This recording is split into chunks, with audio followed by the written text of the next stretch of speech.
I'm a dietitian and I work in clinical weight loss research. Accurately estimating portion size is critical in research or real-world settings.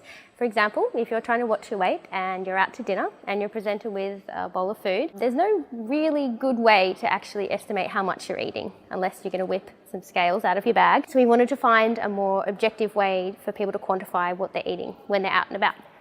I came up with a more hands-on approach. We got people to measure the dimensions of the food using the width of their fingers, and remembering back to primary school maths, we used the geometric volume formulas to estimate the weight of the food. To show you how this works, I've ordered a piece of lasagna, And that's my box, a glass of wine, and that's my cylinder, and I'm feeling pretty healthy, so I ordered some watermelon for dessert, and that's my wedge.